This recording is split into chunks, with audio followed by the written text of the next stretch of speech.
spotted in the Washington Nationals clubhouse before the game on Friday night. Adam Eaton looks set to finally return on Saturday against a left-hander in Andrew Suarez. The Nats decided they were best to wait until Saturday before activating him. Adam Eaton is here. He's not on the active roster yet, but he is here. Mark Zuckerman, Mark Zuckerman, June 8, 2018. Eaton had been on a rehab assignment between the Harrisburg Senators and Potomac Nationals the past week. But now all signs point to him being activated before the Nats' lunchtime game on Saturday.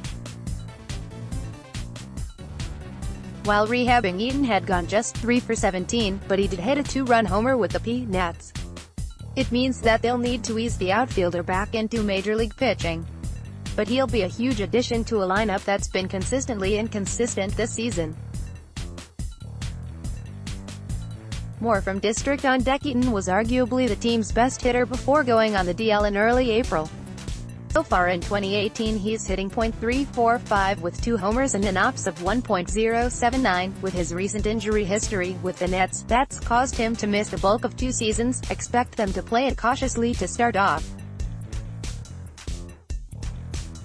And with the revelation of Juan Soto, they can afford to.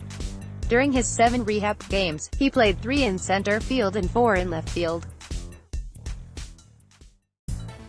This would seem to indicate that they will consider putting him in center to give them a strong hitting outfield with him, Soto and Bryce Harper. No roster move has been announced to add Adam Eaton back to the 40-man roster. There are a few ways they could go about it, given the outfield logjam they're currently in.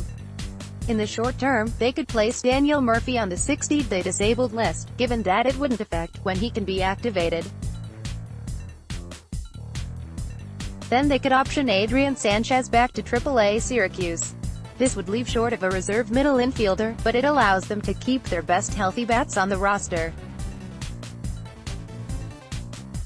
Alternatively, they may just cut to the chase and designate Brian Goodwin for assignment.